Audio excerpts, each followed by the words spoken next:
Bismillahirrahmanirrahim. Assalamualaikum warahmatullahi wabarakatuh.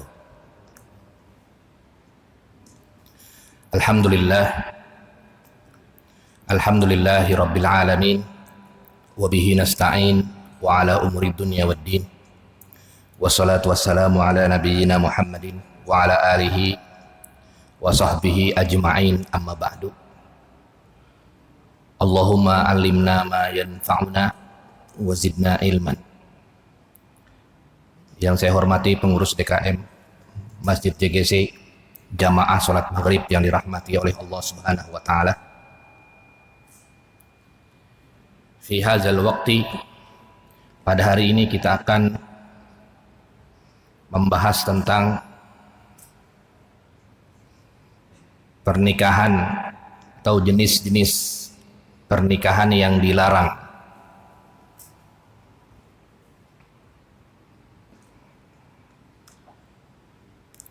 Al-faslul awwal,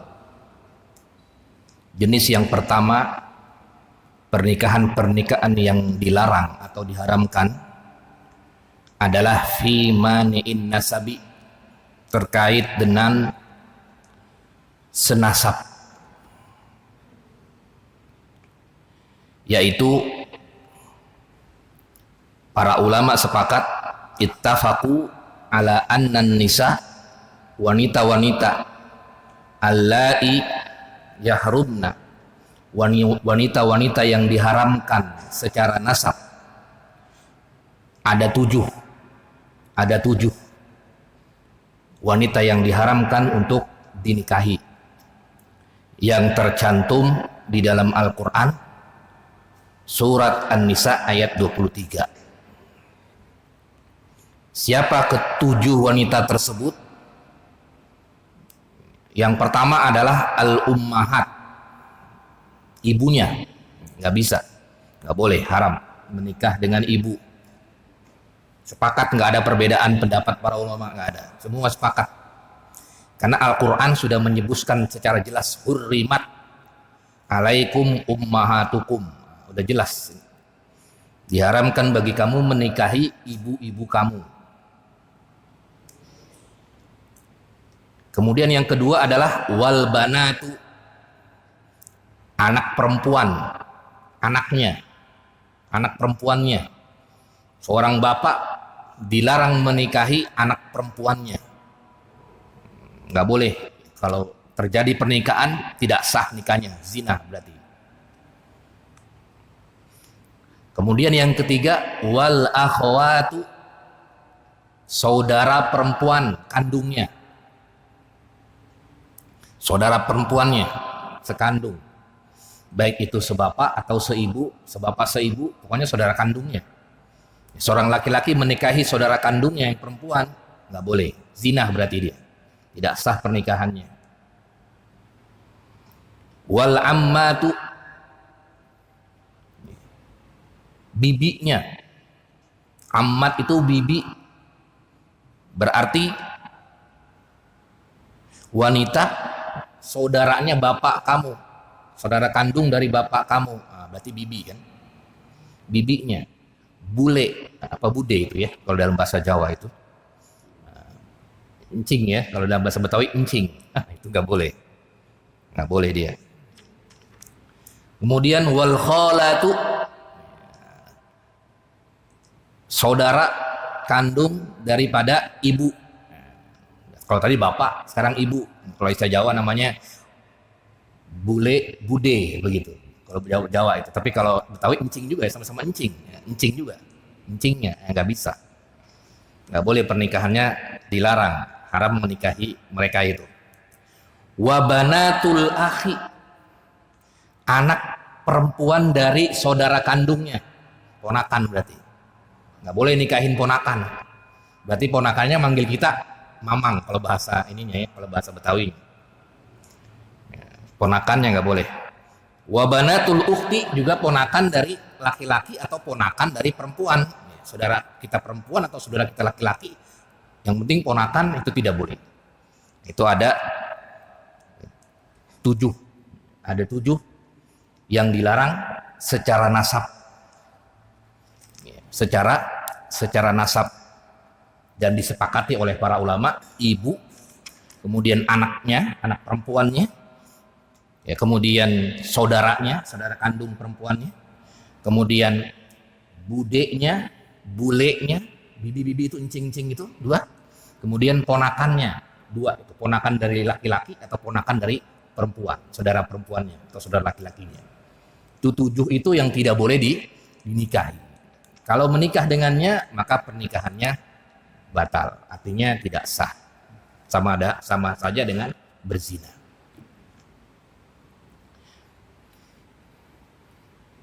Kemudian yang kedua, jenis yang kedua, tadi jenis yang pertama itu 7 ya. Dari segi mani'ud nasab, dari segi senasab. Selain 7 tersebut, nah itu boleh dari segi senasab. Misalnya apa? Sepupu. Nah itu boleh, sepupu itu ya. Sepupu dengan sepupu itu. Nah, itu tidak ada soalnya di 7 itu. Tapi terlalu dekat. Kalau orang Betawi itu namanya warisannya nggak kemana-mana begitu ya. Sepupu dengan sepupu. Nah, itu tidak ada larangannya. Tapi terlalu dekat. Bagusnya nikah itu bukan hanya seperti itu, tapi memperbaiki atau memperbanyak keturunan, memperkuat silaturahim dengan saudara keluarga besar yang lain, nah, begitu. Nah, tapi kalau itu saja, ya, ke situ-situ saja jadi nanti saudara-saudaranya. Ya, selain 7 tersebut boleh. Itu dari segi senasab. Kemudian yang kedua, jenis pernikahan yang dilarang, al-faslu tsani fil mushawarah. Jenisnya adalah sebab pernikahan. Sebab pernikahan. Kalau tadi kan sebab senasab. Nah, sekarang sebab pernikahan. Ada 4 yang disepakati. Yang pertama adalah zaujatul aba. Zaujatul aba. Istri daripada bapaknya. Berarti kalau misalnya dia seorang anak laki-laki, nggak boleh menikahi istri dari bapaknya. Berarti namanya ibu tiri. Bapaknya, berarti bapaknya, ibu kita sudah meninggal. Kemudian bapaknya nikah lagi dengan wanita lain yang lebih muda lagi, lebih muda dari anaknya. Udah nikah dia. Maka dia tidak boleh menikahi ibu tirinya. Zaujatul aba, ibu tirinya. Dalam surat An-Nisa, masih ayat 23 juga itu semua. Ibu tirinya. Kemudian yang kedua, zaujatul abna, istri daripada anaknya. Istri daripada anaknya. Berarti kalau dia seorang bapak, menantu perempuan, nggak boleh. Menantu perempuan. Ya. Misalnya dia punya anak laki-laki, anaknya sudah menikah. Maka perempuannya atau istri daripada anaknya nggak boleh dinikahi. Nggak boleh dinikahi. Zaujatul abna. Itu dilarang dinikahi. Kemudian wa ummahatun nisa. Ibu daripada an-nisa, wanita-wanita. Ibu daripada wanita. Berarti apa disebutnya? Wa ummahatu nisaikum. Ibu daripada para wanita. Berarti gimana? Mertua. Nggak boleh.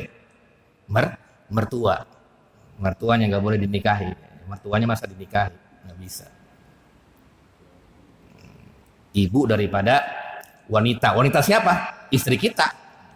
Itu nggak boleh dinikahi juga. Kemudian yang keempat adalah wabanatuz zaujati, anak perempuan dari istri, anak perempuan dari istri-istrinya. Misalnya kalau dia istrinya banyak, misalnya ada 3, ada 4, nah, maka anak-anaknya semua juga nggak boleh dinikahi, nggak boleh dinikahi, nggak boleh dia dinikahi. Anak perempuan dari istri-istrinya, berarti dia anak tiri. Misalnya dia menikah dengan seorang perempuan itu punya anak, bawa anak perempuan, namanya anak tirinya. Nah, itu anak tiri tersebut tidak boleh dinikahi juga. Tidak boleh dinikahi. Itu yang disepakati oleh para ulama. Tercantum dalam surat An-Nisa ayat 23. Kemudian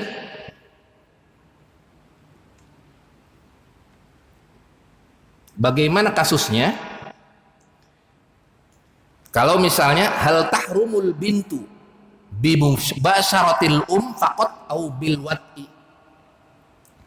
Apakah haramnya anak tiri itu, anak tirinya itu haramnya karena dia menikah dengan ibunya itu karena pernikahan, atau karena dia sudah bercampur? Karena dia sudah bercampur. Fattafaku, para ulama sepakat ala anna hurmataha bil wat'i. Yang pertama, para ulama sepakat haramnya menikahi anak tiri karena dia sudah bercampur. Bercampur itu artinya bersetubuh, berjima dengan ibunya. Maka anaknya menjadi haram, anak tirinya. Lalu bagaimana kalau misalnya dia belum diapain? Belum berjima dengan istri ya, atau ibunya, ibu tirinya itu. Ya, baru menikah saja dengan wanita tersebut. Saya terima nikahnya Fulanah binti Fulan dengan mas kawin segini, ya, tunai. Tiba-tiba dia melihat anaknya cantik banget begitu. Ragu akhirnya dia, wah gimana ini? Begitu maksudnya. Dia belum bercampur, boleh nggak dia menikahi anak daripada dia? Nah, di situ para ulama berbeda pendapat. Faqalal jumhur ulama mengatakan tidak boleh, tetap dia tidak boleh. Faqala Malik wa Abu Hanifah, itu tetap tidak boleh. Ini mazhab jumhur. Hanya mazhab Daud Az-Zahiri yang mengatakan dia boleh. Hanya mazhab Daud Az-Zahiri. Tapi saya menguatkan pendapat jumhur ulama yang mengatakan bahwasanya dia tidak boleh dinikahi. Dia tidak boleh dinikahi. Artinya kalau misalnya dia sudah dengan sebab pernikahan daripada ibunya, kemudian dia punya anak tirinya, maka sudah berarti anak tirinya tidak boleh dinikahkan. Walaupun dia belum bercampur atau sudah bercampur, tidak ada hubungannya. Itu menurut pendapat jumhur ulama.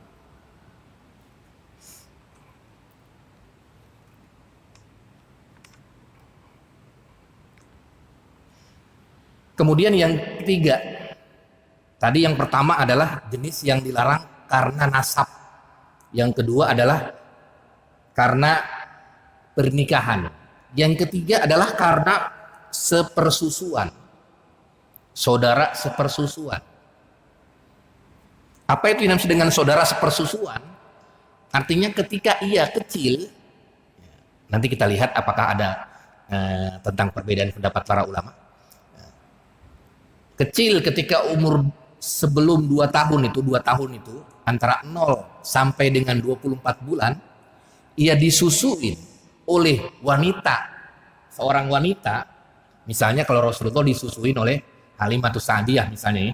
Nah, maka anak daripada Halimatus Sa'diyah, kalau punya anak Halimatus Sa'diyah anaknya dengan Rasulullah berarti saudara sepersusuan. Saudara sepersusuan. Nah, itu maksudnya. Fattafaku, para ulama sepakat ala anna ar-radha bil jumlah yahrumu minhu ma yahrumu minan nasabi.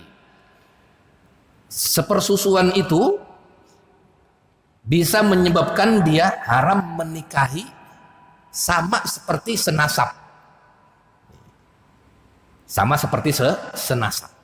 Misalnya Ahmad, dia ketika umur 1 tahun menyusui dengan wanita, dengan Halimah misalnya.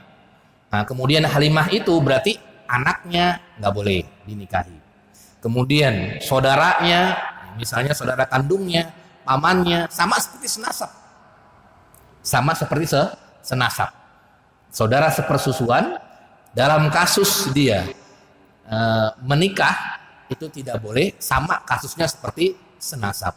Dia nggak boleh dengan sekandungnya, saudara kandungnya, sepersusuannya. Dia nggak boleh dengan aman daripada ibunya tadi, Halimatus Sa'diyah itu. Terus sampai dengan sepersusuan itu sama seperti senasab. Dia tidak boleh itu. Karena ada hadis Nabi Muhammad SAW, ma yahrumu minan nasabi ma yahrumu minar radha yahrumu minan nasabi. Apa yang diharamkan susuan itu, yang diharamkan adalah yang sesuai dengan nasab. Artinya sama kedudukannya dengan nasab. Jadi kalau saudara sepersusuan begitu. Nanti kita akan bahas di fenomena di zaman sekarang adanya disebut dengan bank ASI begitu ya. Bank ASI. Ada itu. Nggak tahu siapa yang nyumbang ASI. Nanti kan jadi siapa nih ininya, nanti nggak tahu siapa saudara sepersusuannya, kan begitu. Sekarang itu banyak di negara-negara Eropa. Di negara-negara Eropa sana ada namanya bank ASI. Karena orang tuanya itu berkarir nggak menyusui ya. Akhirnya udah beli aja, setiap hari dia beli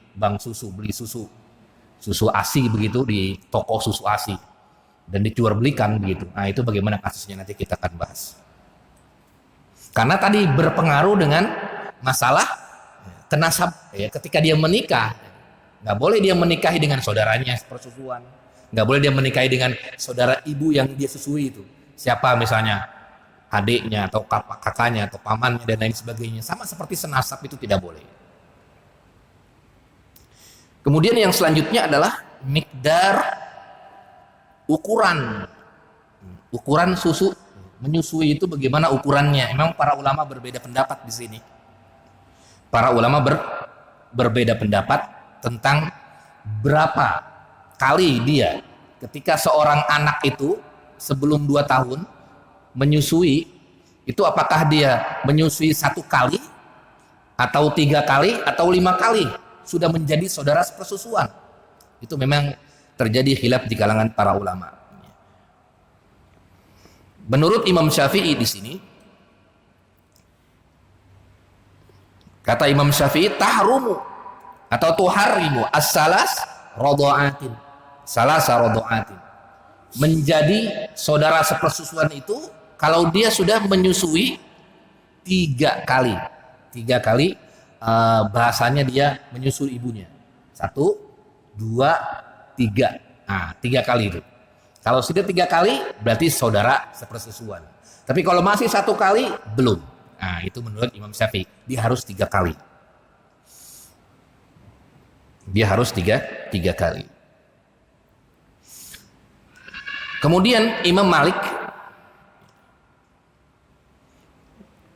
dan dikuatkan oleh Imam Abu Hanifah mengatakan yuharrimu indahum ayya qadrin kana. Menjadi saudara sepersusuan itu walaupun 1 kali itu sudah menjadi saudara sepersusuan. Misalnya dia 1 kali nyusunya, ya kalau pakai botol sekali. Nah, itu sudah menjadi saudara sepersusuan. Kalau menurut Imam Malik dan Imam Abu Hanifah. Kalau Imam Syafi'i 3 kali. Kemudian kalau Imam Ahmad 5 kali. 5 kali. Khamsa radha'atin. Kenapa sebabnya mereka berbeda pendapat? Karena memang ada hadis. Hadis tentang masalah radha'at itu, pertama hadis Sahlah dari Salim. Sahlah annahu qala lahan Nabi sallallahu alaihi wasallam, Nabi berkata kepada Sahlah, kata Rasulullah, ardi'ihi khamsa radha'atin. Susukanlah dia Salim itu 5 kali nyusu. 5 kali nyedot cucu dia. 1, 2, 3, 4, 5. Itu kata Rasulullah. Nah, itu yang dijadikan dalil oleh Imam Ahmad bin Hanbal, yang diriwayatkan oleh Imam Muslim dari jalur Aisyah. Sedangkan di hadis lain kata Rasulullah Shallallahu Alaihi Wasallam, La tuharrimur rad'atu awil rad'atani awil missatu awil mussatani. Tidak menjadi sepersusuan satu kali saja atau dua kali. Satu kali atau dua kali. Ini yang dipahami oleh Imam Syafi'i. Jadi minimal 3 kali. Kata Imam Syafi'i ya. Minimal tiga kali. Tapi yang menjadi dasar Imam Abu Hanifah dan Imam Malik, ayat An-Nisa ayat 23, wa ummahatukum allati arda'nakum. Dan diharamkan ibu-ibu kamu yang menjadi saudara, yang menjadi sepersusuan kamu. Kan gak dijelaskan di Quran itu. Ya berarti sekali nyusu dia sekali itu sudah menjadi saudara sepersusuan dengan saudara-saudaranya. Dengan saudara-saudaranya. Kalau saya pribadi menanggapi terhadap perbedaan tentang berapa kalinya itu, saya lebih condong kepada yang 3 kali. Artinya kalau sudah 3 kali lebih, maka dia menjadi saudara sepersusuan. Kalau 1 kali bagaimana? Makanya kalau kita pengen menjadi saudara sepersusuan, jangan cuma sekali saja, nanti menjadi khilaf di kalangan para ulama. Kalau bisa 5 kali tadi. Kalau 5 kali kan semua nggak ada yang perbedaan. Misalnya ini anak ya, kita menemukan anak di mana nih, di rumah sakit nggak ada ibunya, nggak ada bapaknya, siapa ini ya, diambil aja sama kita, diambil, kemudian akhirnya disusui sama istri kita, jangan sampai sekali, 5 kali, 1, kemudian 2, 3, 4, 5, sepakat para ulama, nggak ada perbedaan pendapat. Kalau yang 5 tadi yang terbanyak. Tapi kalau cuma sekali, nanti Imam Syafi'i bilang tidak menjadi saudara sepersusuan. Imam Ahmad tidak menjadi saudara sepersusuan. Makanya kalau pengen yakin menjadi saudara sepersusuan, yang terbanyak saja 5 kali supaya nggak ada khilaf di kalangan para ulama. Setelah 5 kali dipersusuin, sudah menjadi saudara sepersusuan. Nanti ketika ia punya anak lagi, nggak bisa dinikahin. Misalnya kan di rumah sakit ada anak nggak ada yang habis melahirkan, ditinggal aja sama bapaknya sama ibunya, kita ambil dah tuh, kita ambil, kemudian ya sudah kita susuin saja dia. Nah, ketika susuin berarti dia menjadi, kalau kita punya anak lagi atau istri kita punya anak lagi, menjadi saudara sepersusuan. 5 kali supaya apa? Supaya keluar dari khilaf para ulama. Nggak ada perbedaan kalau 5 kali itu, semua sepakat. Mau Imam Syafi'i, mau Abu Hanifah, mau Imam Malik, mau Imam Ahmad sepakat. Tapi kalau cuma sekali, nanti terjadi khilaf di kalangan para ulama. Jadi kita ngambil pendapat yang kharijun minal khilaf, keluar jadi perbedaan pendapat para ulama. Sudah 5 kali saja, jadi nggak ada perbedaan lagi. Itu terkait dengan sepersusuan. Kemudian yang kedua adalah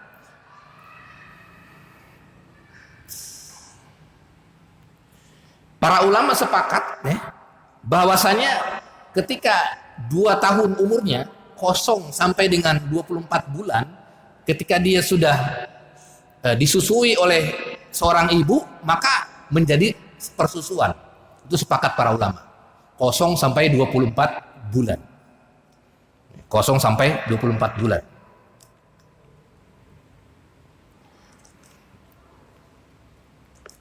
Tetapi yang menjadi perbedaan pendapat adalah bagaimana kalau sudah besar 5 tahun, 10 tahun misalnya, apakah dia tetap menjadi saudara sepersusuan? Misalnya anak umur 10 tahun, akhirnya dia disusui, dia beli susu ASI begitu ya, ASI di bank ASI, dia minum itu susunya. Apakah dia nanti menjadi saudara sepersusuan dengan ibu yang punya anak tadi, ibu yang diminum ASI-nya itu? Nah, di situ khilaf di kalangan para ulama. Tapi kalau 0 sampai 24 bulan, haulaini kamilain, ulama sepakat itu menjadi saudara sepersusuan.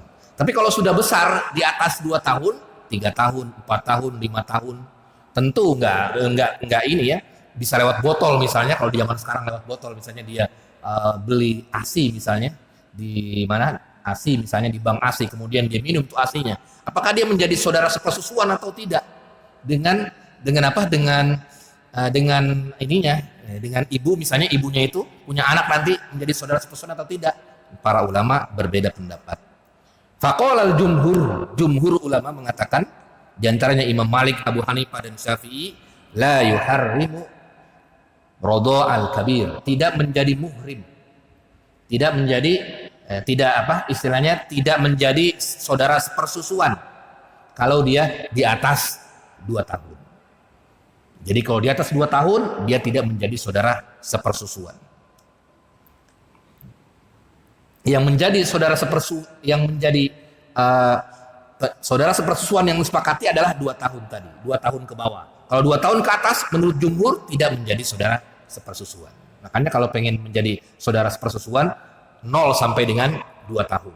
Makanya kalau misalnya kita punya anak asuh tuh ya.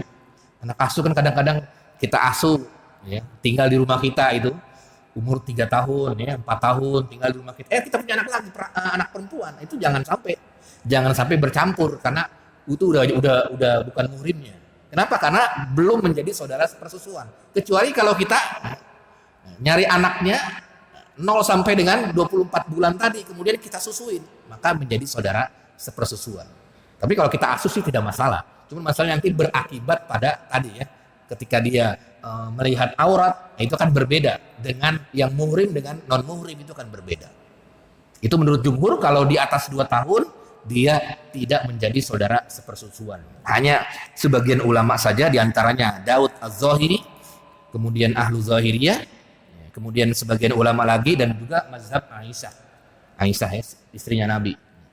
Itu yang mengatakan bahwasanya di atas 2 tahun pun dia boleh atau menjadi saudara sepersusuan. Berdasarkan apa ya? Berdasarkan apa? Berdasarkan hadis Aisyah ini ya. Hadis Aisyah tentang Hafsah ya. Hafsah. Sahlah bukan Hafsah. Sahlah, hadis Sahlah. Jadi Salim ini sudah besar dia. Sudah besar, kira-kira umur 5 tahun ya. 5 tahun, 6 tahun. Kemudian Sahlah ini istrinya. Seorang perempuan ya, istrinya Abu Huzaifah. Istrinya Abu Huzaifah. Kemudian risih. Salim ini kan sudah besar, jadinya risih dengan siapa? Dengan anaknya Sahlah dan lain sebagainya. Kemudian bertanya kepada Rasulullah SAW terkait tersebut, ya, terkait tersebut. Apa kata Rasulullah SAW? Ardi'ihi khamsa rodoatin. Susukanlah itu Salim 5 kali susu, ya, 5 kali nyedot, begitu maksudnya. Nah, itu yang menjadi poin pentingnya. Jadi walaupun sudah besar, dia menjadi saudara sepersusuan menurut pendapat minoritas tadi. Tapi sekali lagi jumhur mengatakan tetap 2 tahun ya. 2 tahun bisa menjadi saudara seperempuan. Kalau di atas 2 tahun itu hanya mazhab minoritas saja.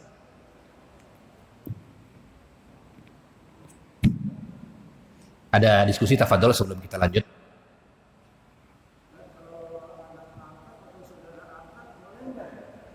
Anak angkat. Maksudnya anak angkat itu? Anak asuh ya. Bukan anak angkat, kita nggak bisa ngangkat anak.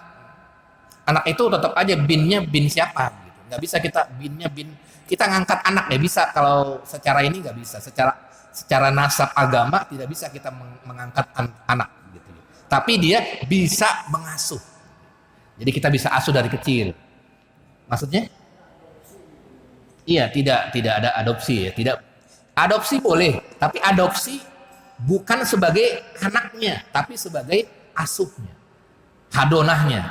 Kita boleh mengasuhnya dari kecil. Misalnya ada anak yang yatim piatu nih, misalnya siapa nggak punya bapaknya, mungkin meninggal, ibunya meninggal. Kemudian kita adopsi anak. Itu adopsi anak bukan berarti anaknya jadi bin kita, bukan. Nggak bisa kita ngebinin dengan kita. Tetap dia binnya bin fulan atau binnya bin anak yang dilahirkan tadi. Tapi kita bisa menjadi hadonah, menjadi bapak asuhnya dari kecil. Kalau pengen dijadikan saudara sepersusuan, ya bisa disusuin 0 sampai 24 tahun.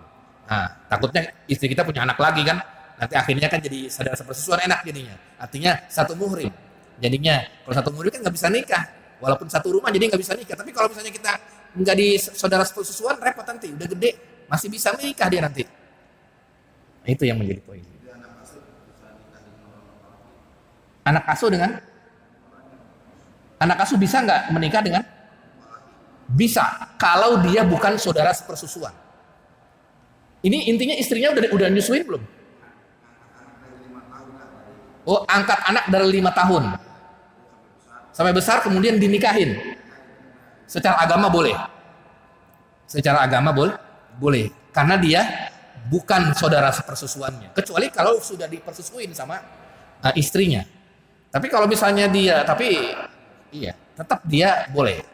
Gak ada yang melarangnya. Misalnya, saya pengen menikah dengan anak asuh saya yang saya pelihara dari kecil.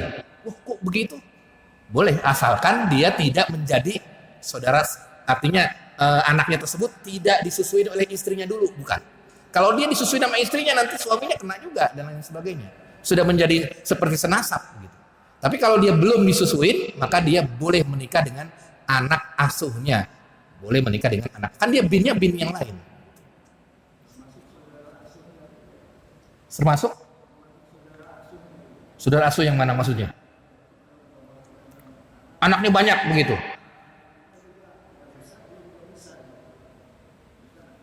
Iya, misalnya ini kita punya 2 anak asuh. Kita punya 2 anak asuh, yang satu laki-laki, yang satu perempuan gitu. Yang asli, anak kita yang asli laki-laki. Perempuan. Oh, boleh nggak gitu? Boleh. Asalkan dia bukan saudara sepersusuan. Boleh dia nggak apa-apa. Asalkan bukan saudara sepersusuan. Itu saja yang penting. Kalau dia saudara sepersusuan, sudah pernah disusui oleh oleh istri kita, baik yang 0 sampai 12 tahun, atau kalau pengen mazhab Aisyah tadi sampai dengan besar, nggak pernah disusuin oleh istri kita, itu nggak boleh. Boleh. Kalau sudah pernah, tidak boleh. Berarti saudara sepersusuan. Makanya kalau pengen terjadi jangan nikah, ya disusuin aja anak kita. Anak kita dengan anak asuh kita, nggak bisa menikah akhirnya dia. Kalau misalnya dia mau nikah, haram hukumnya. Kenapa? Ini saudara kamu. Saudara siapa? Saudara sepersusuan. Udah jelas. Dalilnya apa? Ini jelasnya di dalam surat An-Nisa. Tapi kalau dia belum pernah disusuin, belum pernah belum menjadi saudara sepersusuan, maka dia boleh menikah. Mau statusnya dia anak asuh, mau statusnya anak angkat pun tidak jadi masalah. Saya menikah dengan anak angkat saya, tidak menjadi masalah.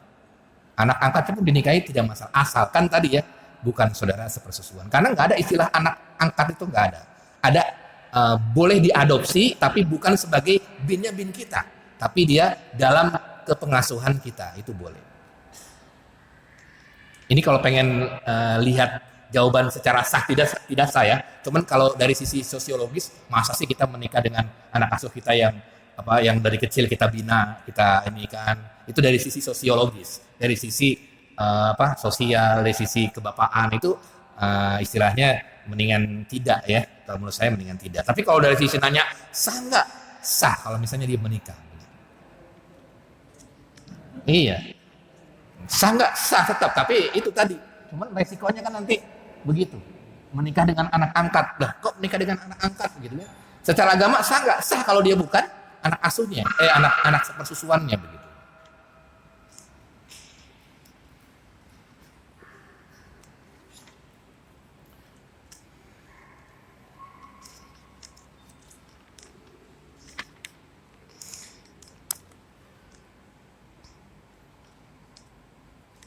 Kemudian yang selanjutnya, tadi dijelaskan jenis-jenis pernikahan yang dilarang.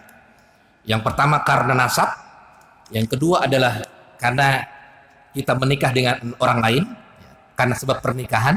Kemudian juga yang ketiga karena sepersusuan. Kemudian yang keempat,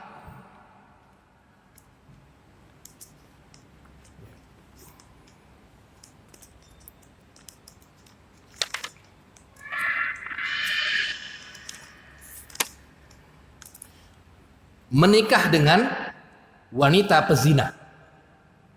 Menikah dengan wanita pezina. Bagaimana hukumnya? Ini kita masuk ke wilayah khilafiyah. Kalau tadi disepakati oleh para ulama, ya, yang tadi ya senasab, kemudian sepersusuan dan juga sepernikahan tadi karena ada di dalam surat An-Nisa ayat 23. Kemudian yang selanjutnya adalah menikahi wanita pezina. Bagaimana hukumnya? Waqtalafu fi zawajiz zaniyati. Para ulama berselisih pendapat tentang menikah bagi wanita perzina atau laki-laki pezina. Fa'ajazal jumhur ulama mengatakan membolehkan bisyartin dengan syarat ia bertaubat.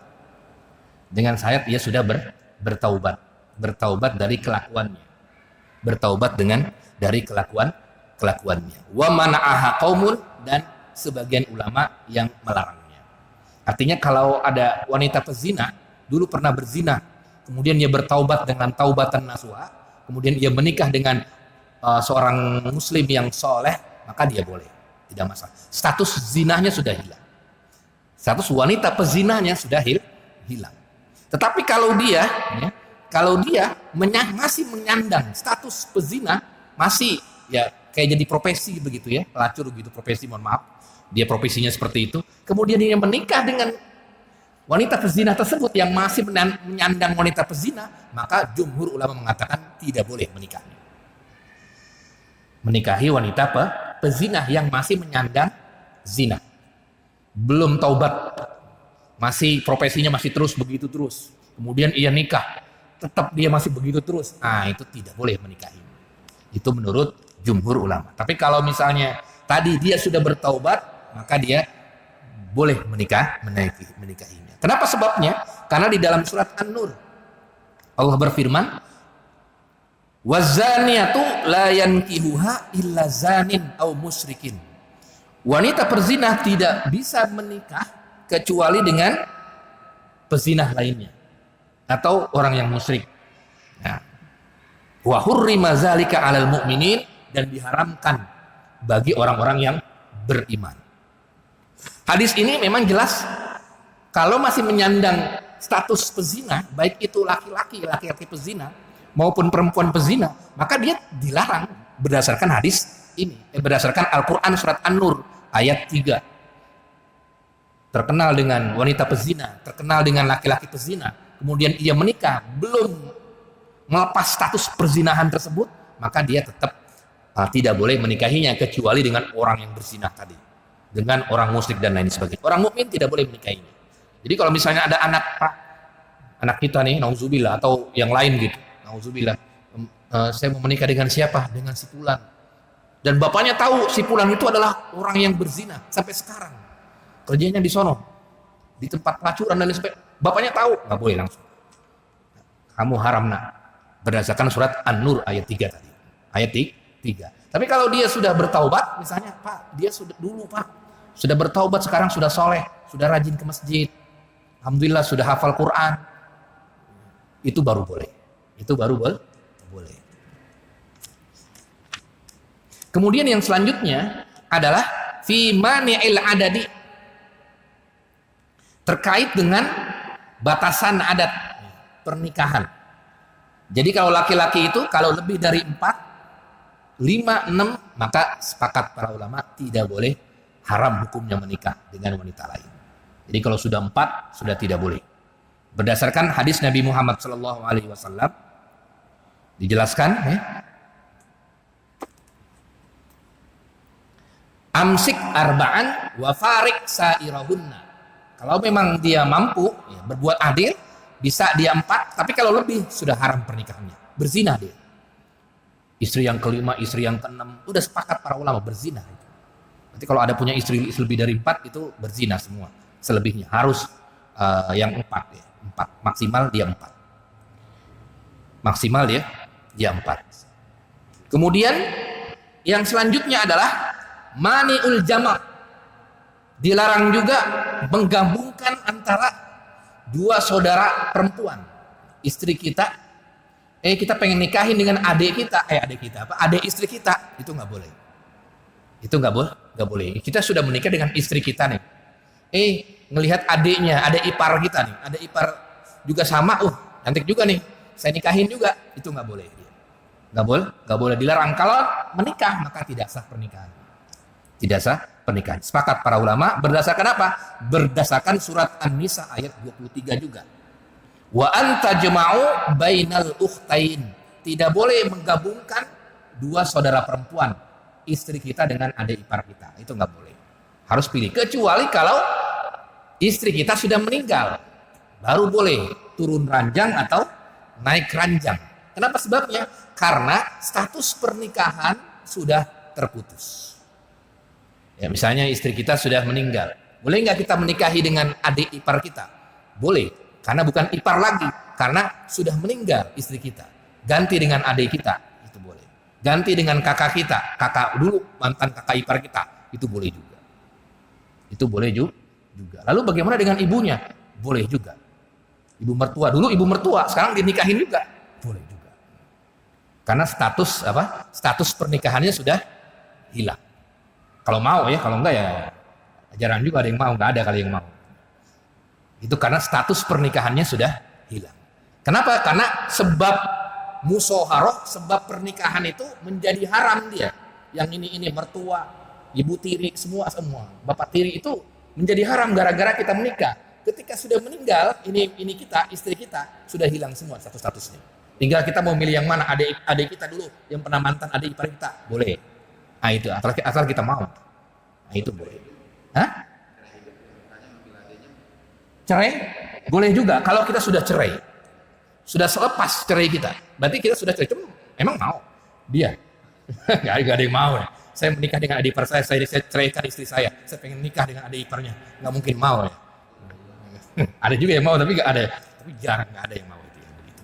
Tapi yang penting dia lepaskan status pernikahan. Lepaskan status pernikahannya. Sampai sini ada diskusi Tafaddol.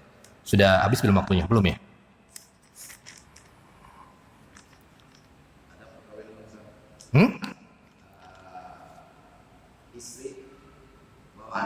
Istri bawa anak. Ada punya anak.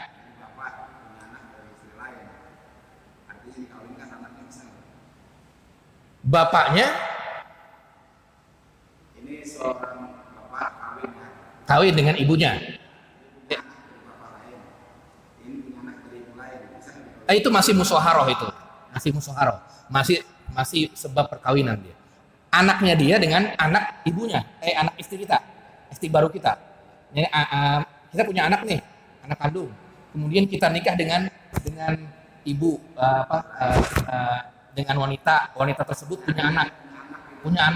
Berarti anak tiri ya. Anak tiri nikah dengan anak kandung kita, tidak boleh. Sebab pernikahan tidak boleh. Iya, sebab pernikahan gara-gara itu adalah kecuali kalau kita menceraikan istri kita, pilih di antara dua, mau anak kita yang menikah atau kita yang menikah. Jangan dua-duanya menikah. Jadi tinggal bapaknya mau, udah kamu jangan nikah sama anak tirinya. Mendingan saya yang nikah dengan ibunya, gitu. Pilih di antara dua. Pilih di antara dua.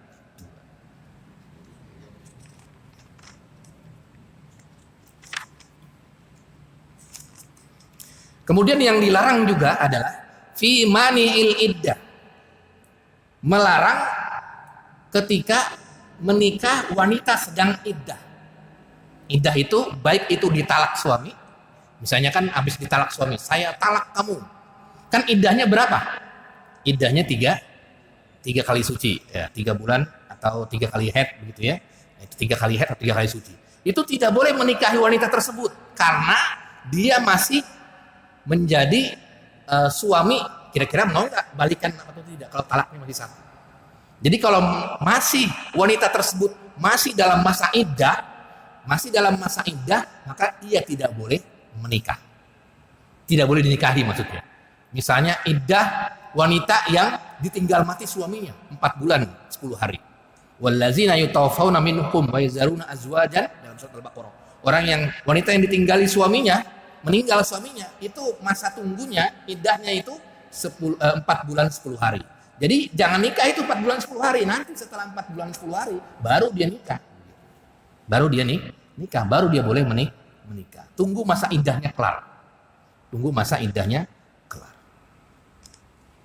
Lalu kalau yang hamil bagaimana? Nunggu anaknya melahirkan. Nanti timbul perbedaan pendapat, bolehkah menikah bagi wanita yang sedang hamil. Nah, wanita yang sedang hamil. mazhabul jumhur ulama mengatakan tidak boleh menikah wanita yang sedang hamil, menikahi wanita yang sedang hamil. Tapi hanya mazhab Syafi'iyah yang membolehkan. Jadi kadang-kadang kan ada orang tua kebobolan duluan ya. Berzina kalau kebobolan duluan, akhirnya dia hamil. Waduh, nanti nggak ada bapaknya nih, udah nikahin aja. Berarti menikah dalam keadaan hamil. Itu menurut jumhur ulama tidak boleh. Tapi hanya kalangan Syafi'iyah saja yang boleh. Kenapa? Sebabnya di dalam surat An-Nisa ayat 23 tidak ada. Itu aja. Dalil daripada kalangan Syafi'iyah. Dalam surat An-Nisa ayat 23 tadi, itu yang ibu semua itu tidak ada dalilnya. Sehingga tidak boleh menikah dengan wanita yang sedang hamil. Tetapi menurut pendapat jumhur, dia tidak boleh menikah sampai dengan dia brojol, sampai dengan dia melahirkan. Kalau menurut pendapat jumhur, nungguin dulu, tunggu dia melahirkan, baru dia boleh menikah. Tapi kalau dia belum melahirkan, artinya masih dalam keadaan hamil, tidak boleh menikah kecuali mengambil pendapat Imam Syafi'i. Rata-rata ya kita udah nanggung malu, udah nikahin aja udah. Begitu sih, begitu ya. Wallahu a'lam bishawab. Nanti kita akan lanjutkan ya, sudah azan Isya. Nanti kita akan lanjutkan, masih banyak pernikahan yang dilarang di sini ya. Ada nikah mut'ah, ada nikah sigor, ada nikah muhalil dan lain sebagainya. Ada beberapa lagi nikah-nikah yang dilarang oleh agama ya. Mudah-mudahan bermanfaat. Kalau ada pertanyaan silakan. Tafadhol sebelum kita tutup. Jelas ya insyaallah ya. Ya, mudah-mudahan kita bisa menerapkannya kalau kita punya anak atau punya saudara dan lain sebagainya. Marilah sama-sama kita akhiri dengan membaca doa kafaratul majlis. Subhanakallahumma bika asyhadu an la ilaha illa anta astaghfiruka wa atubu ilaik. Assalamualaikum warahmatullahi wabarakatuh.